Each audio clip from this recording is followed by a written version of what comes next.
साथियों नमस्कार। कृष्ण जन्माष्टमी की आप लोगों को बहुत बहुत बधाई। कुछ बात करें यूट्यूब चैनल पर आपका बहुत बहुत स्वागत है। आज कृष्ण जन्माष्टमी है, इसलिए हम कृष्ण के संबंध में विचार करेंगे, बात करेंगे, चर्चा करेंगे। कृष्ण गीत हैं, संगीत हैं, कृष्ण पर्वत हैं, जल हैं, नदी हैं।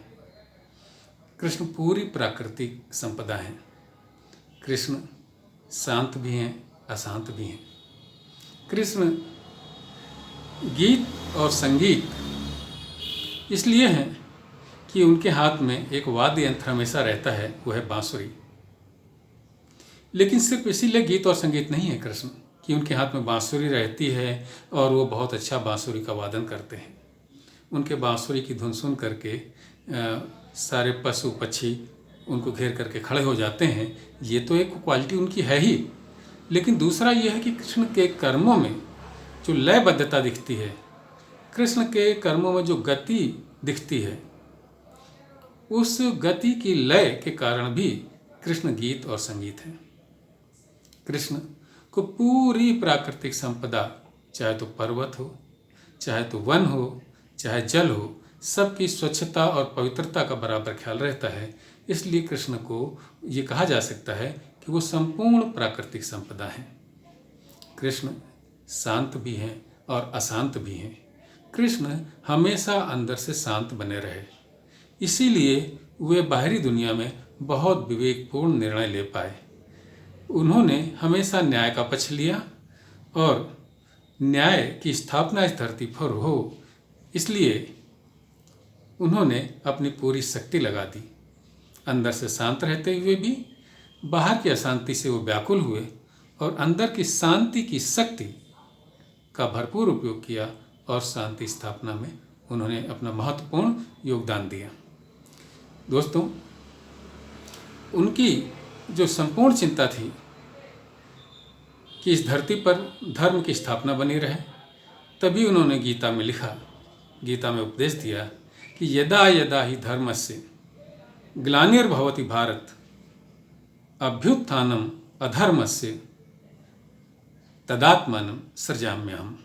जब जब इस धरती पर धर्म की ग्लानि होती है, यानी धर्म नीचे जाने लगता है, अधर्म की उन्नति होने लगती है, तब तब मैं अपने रूप का सृजन करता हूँ कि धरती पर धर्म की स्थापना बनी रहे। परित्राणाय च साधूनां विनाशाय च दुष्कृतां।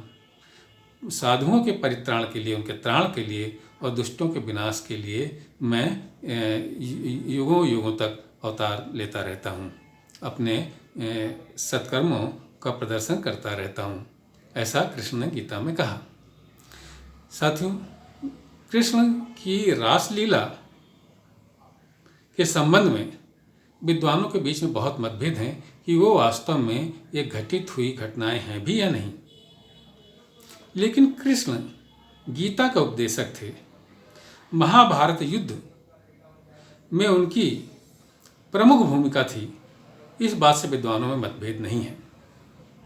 और उस महाभारत युद्ध में उन्होंने जो इस धरती को एक अनुपम देन दी, इस भारत को, इस सनातन धर्म को जो महान ग्रंथ दिया, जिसे आज हम गीता कहते हैं, ये एक बहुत बड़ा उनका उपहार है हम भारतवासियों के लिए।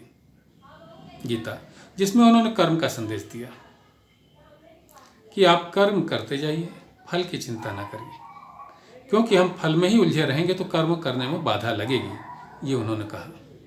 जो लोग कर्म नहीं करते उनको अर्जुन के माध्यम से उन्होंने कर्म के लिए प्रेरित किया। विवेकानंद का कहना है कि संपूर्ण गीता का अगर एक श्लोक ही हम पालन कर लें तो समझिए संपूर्ण गीता को पढ़ने की आवश्यकता नहीं है। वह है दूसरे अध्याय का श्लोक, क्लैब्यम मा स्म गमः पार्थ न एतत् त्वयि उपपद्यते क्षुद्रम हृदय दौर्बल्यम त्यक्त्वा उत्तिष्ठ परम तप।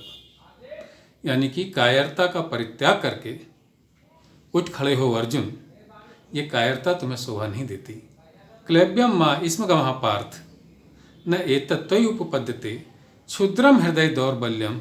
इस हृदय की दुर्बलता का परित्याग करके क्षुद्रम हृदय दौर्बल्यम क्लैब्यम माँ इसम गवापार्थ न एतत्त्वयि उपपद्यते क्षुद्रम हृदय दौर्बल्यम त्यक्त्वा। हृदय की दुर्बलता का त्याग करके क्षुद्रम हृदय दौर्बल्यम त्यक्त्वा उत्तिष्ठ परम तप, उठ करके खड़े हो जाओ और अपना कर्म करो। ये कृष्ण की एक अनुपम देन है गीता। और विवेकानंद का कहना था कि अकेले इस श्लोक का पालन कर लेने से हम ऊर्जस्वित हो उठते हैं, हम अपने कर्म को प्रेरित हो उठते हैं। इसलिए इस श्लोक को विवेकानंद जी ने बहुत महत्व दिया। दोस्तों, कृष्ण के बारे में जितना कहा जाएगा उतना कम है, लेकिन आज की चर्चा को मैं यहीं विराम देता हूँ। आपको अगर ये बातें पसंद आई हों तो इस चैनल को लाइक कीजिए, इस पर टिप्पणियाँ करिए इस वीडियो पर, और अनुरोध है कि इस चैनल को सब्सक्राइब जरूर कीजिए और बेल आइकन भी दबाना मत भूलिए, जिससे कि हमारे नए नए विचार आप तक पहुँचते रहें। जय हिंद, वंदे मातरम।